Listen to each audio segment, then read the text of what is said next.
It's time to buckle up and put your rubber pants on, guys, because this is the shower sex story. So let's get right into it. Anyway, this happened in a very confusing period of my life back when I was transitioning from high school to college.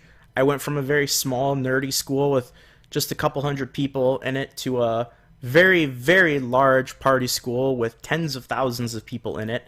And when I got to college, just like most people, I had a roommate. And we're not going to use any real names here, so we'll go ahead and we'll call my roommate Paul. Now, Paul was a huge faggot. He looked like Eminem, wore very baggy clothes, and he just tried to sound like he was high all the time.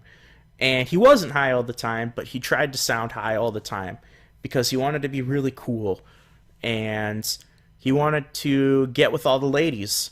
Me, on the other hand, I was a complete shut-in, social, awkward nerd who stayed in my room all day, locked the door, played video games, and talked to my internet friends. So me and Paul, we were pretty much polar opposites. And we kind of had this mutual agreement where we were like, you know, don't fuck with me and I won't fuck with you, right? So I didn't mess with his business, he didn't mess with my business, all was well. We got along. For the first few months, things were fine. Then Paul got a girlfriend, and we'll go ahead and we'll call her Sue.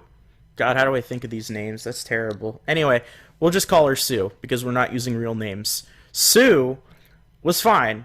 There was nothing wrong with her besides the fact that she looked like a crack whore. Everything was totally fine. She stayed out of my business. I stayed out of their business. You know, a week later, Paul and Sue break up. And he gets with another girl. And we'll go ahead and we'll call her Andrea. Andrea, same thing. All the women that he's with, they all look very similar. They're all extremely skinny and bony. They all have virtually no personality. They all have gigantic foreheads. And yeah, for a while everything's fine. They stay out of my business. I stay out of their business. You know, Paul doing his thing, breaking up again, constantly in and out of very loose relationships. But it's okay. You know what? I'm sitting playing my video games. I'm the happiest camper ever. Until all of a sudden one day, Paul gets another girlfriend. What a surprise, right? We'll go ahead and we'll call her Stella. So Stella is the first girl who actually is annoying. And she's annoying because she doesn't shut the fuck up. And she constantly feels like she has to talk to me. Now remember, guys, I'm socially inept. I am not tuned to be in these situations where I have to answer questions from women. So when she asks me things like, "Oh my god, why do you sit in your room all day? You're like talking, but there's nobody there? Are you like talking to yourself?" And I'm like, "No, I'm not talking to myself. I'm talking to people on the internet."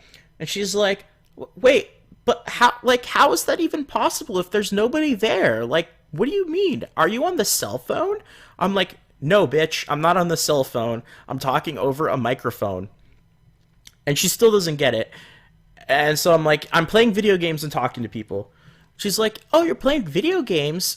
Oh, oh my god, my cousins play video games. What games do you play?" I'm like, "Oh, I play, let me think about this for a second. I could go ahead and tell her I play The Sims, because maybe she might understand that, because women play The Sims, right? Or I could tell her that I play Diablo 3, which is what I was actually playing, and deal with a shitstorm of questions and things that I'm not prepared to answer." And I picked the wrong choice. I say that I play Diablo 3. And she's like, "Oh, I think my older brother plays that. Oh, it's like Monopoly, right? Oh my god, Paul, you should go and get your friends. We should all get stoned right now and play Monopoly. Oh my god, that sounds like such a good idea.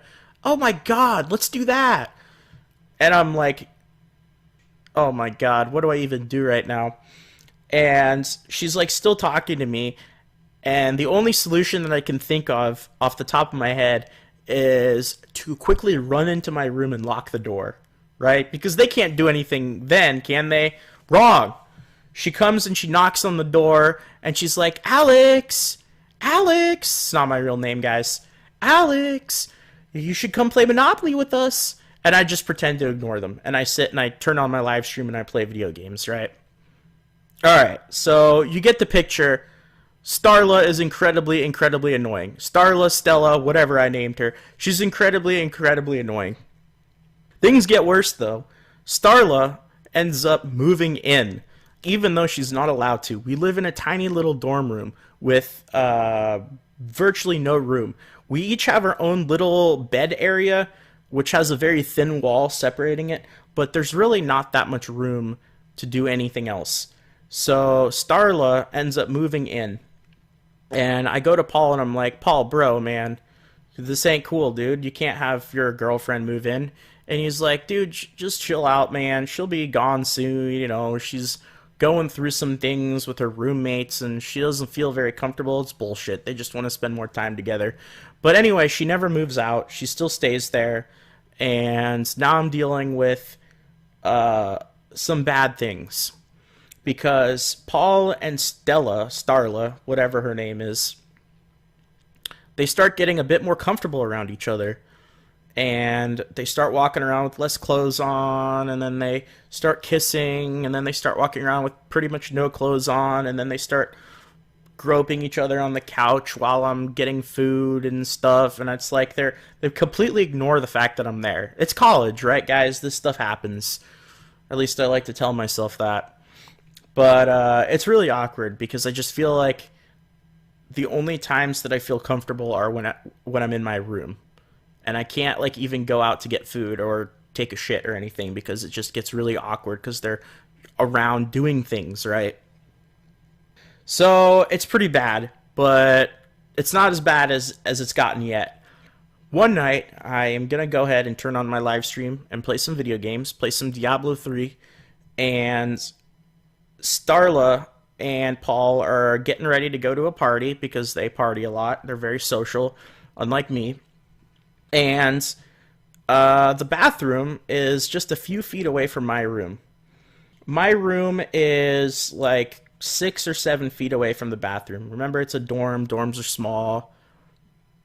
Yeah, the bathroom's very close. And they decide to go ahead and take a shower, except it's not just any kind of shower. It's a very special shower. It's a sexy time shower. But it's even worse than that. They leave the door and the curtains open. I don't know why. I don't know why. You guys can answer that for me. I really don't know why.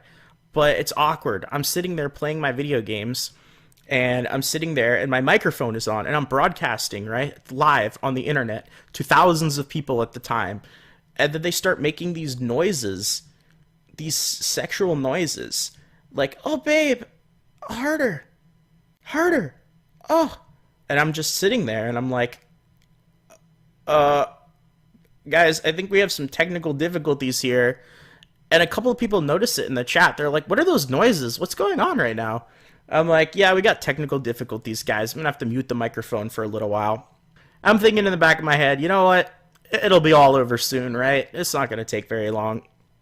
Wrong. They're there, and it keeps going for like 45 minutes to an hour. And they just keep making these noises, and I keep having to mute my microphone. And it's just the most awkward, embarrassing, just...